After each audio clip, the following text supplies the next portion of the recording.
Dalam dunia digital sekarang, yang dimana semuanya sudah berbasis online, tentunya banyak aplikasi yang telah tercipta saat ini. Aplikasi ini tentunya tidak akan jauh dengan hal yang dinamakan recommended system.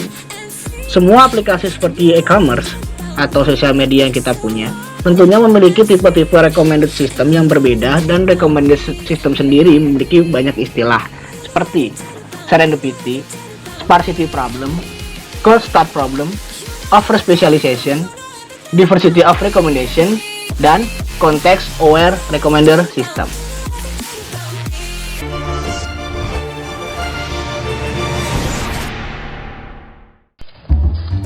Baiklah, saya akan menjelaskan dua istilah di sini. Yang pertama adalah serendipity. Serendipity adalah suatu kondisi kebetulan berkaitan dengan rekomendasi baru dan sejauh mana rekomendasi mengejutkan user atau pengguna. Di dalam recommender system didefinisikan sebagai ukuran yang menunjukkan bagaimana recommender system dapat menemukan item yang tidak terduga dan berguna bagi pengguna. Efeknya seperti yang sudah dijelaskan di definisi serendipity, yaitu untuk memberikan sesuatu yang tidak biasa terhadap user dan berharap itu berguna bagi user. Contoh yang lebih spesifik tentang serendipity adalah seperti kita pengguna e-commerce jual beli seperti Tokopedia. Ketika kita sudah sering membeli atau mencari barang seperti raket badminton Yonex, maka akan muncul keperluan badminton lainnya, seperti sepatu badminton, tas badminton, dan lain-lain tentang badminton. Intinya, memberikan sesuatu yang beda atau berharap itu berguna terhadap user. Selanjutnya saya akan menjelaskan sparsity problem. Sparsity problem adalah suatu permasalahan data rekomendasi sistem bahwa ada beberapa pengguna yang tidak memberikan nilai atau peringkat hanya ke sejumlah barang saja. Banyak peneliti telah berusaha untuk meringankan masalah sparsity, seperti menggabungkan collaborative filtering dengan content base. Efek yang terjadi adalah hasil rekomendasi kurang maksimal karena ada beberapa data yang tidak dinilai oleh user. Contoh yang lebih spesifik, misalkan suatu sistem memberikan kuesioner agar sistem memahami keinginan user. Sering terjadi user tidak mengisi semua kuesioner yang telah diberikan oleh sistem.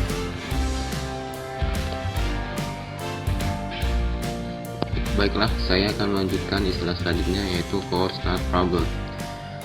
Masalah cold start mengacu pada situasi di mana pengguna baru atau item baru saja memasuki sistem. Contohnya menggunakan algoritma collaborative filtering.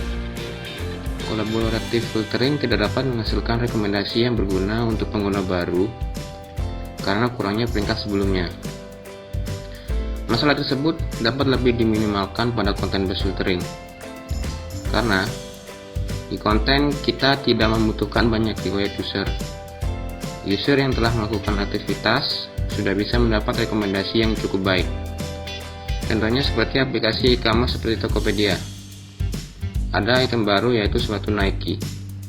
Apabila kita menggunakan algoritma seperti collaborative filtering, maka akan terjadi masalah cold start problem, karena item tersebut tidak dapat muncul dalam rekomendasi, karena tidak mungkin sistem collaborative filtering akan merekomendasikan item tersebut kepada banyak pengguna, karena sangat sedikit pengguna belum memberikan peringkat atau membeli item tersebut.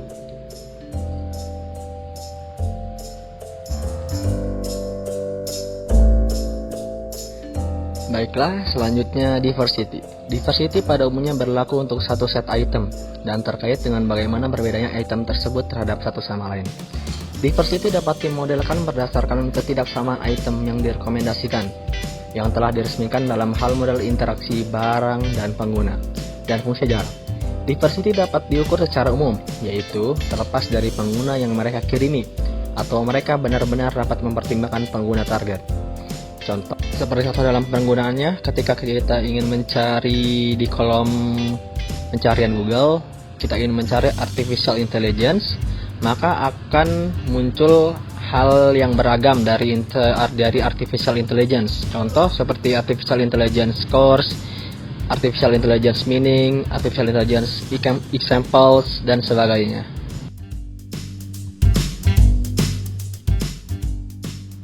Baiklah, Poin yang kelima adalah Context Aware Recommendation System. Context Aware Recommendation Systems atau disingkat CARS menghasilkan rekomendasi yang lebih relevan dengan mengadaptasinya dengan situasi kontekstual yang spesifik dari user. Context Aware Recommendation System memiliki dua properti penting berikut ini. Pertama, kompleksitas. Karena CARS tidak hanya melibatkan pengguna dan item dalam proses rekomendasi, tetapi juga berbagai jenis informasi kontekstual, jenis rekomendasi tersebut dapat secara signifikan lebih kompleks dibandingkan dengan kasus tradisional non-kontekstual. Misalnya, dalam aplikasi rekomendasi film, pengguna tertentu, misalnya orang bernama Tom, dapat mencari rekomendasi untuknya dan pacarnya dari 3 film teratas dan waktu terbaik untuk menontonnya selama akhir pekan. Kedua, interaktivitas. Informasi kontekstual biasanya perlu diperoleh dari pengguna dalam pengaturan CARS. Misalnya untuk memanfaatkan informasi kontekstual yang tersedia, sistem CARS mungkin perlu menarik dari pengguna dengan siapa yang ingin melihat film, misalnya pacar atau temannya, dan kapan, misalnya selama akhir pekan atau weekday, sebelum memberikan konteks rekomendasi yang spesifik.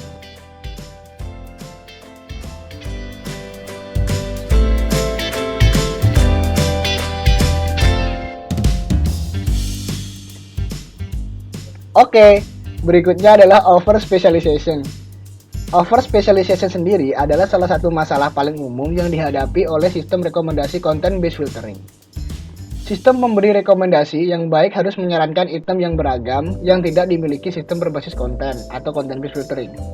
Yang dimana di sini tidak ada yang memberi efek surprise. Hal ini akan menghalangi pengguna atau user untuk menemukan sesuatu yang baru dan berbeda. User akan direkomendasikan barang yang sudah mereka kenal. Contohnya, ketika saat ingin menonton film bergenre komedi, maka hal ini akan langsung direcord oleh sistem rekomendasi dan akan melakukan rekomendasi pada genre komedi berdasarkan historinya. Hal ini mengakibatkan kita tidak akan direkomendasikan film bergenre lain seperti horor atau thriller atau yang lainnya. Jadi, ketika kita hanya menonton film bergenre komedi, otomatis kita hanya akan terus-menerus disuguhkan oleh film yang bergenre komedi. Dengan genre yang lain tidak bisa, kecuali kalau misalkan genre yang lain itu yang mengandung unsur komedi.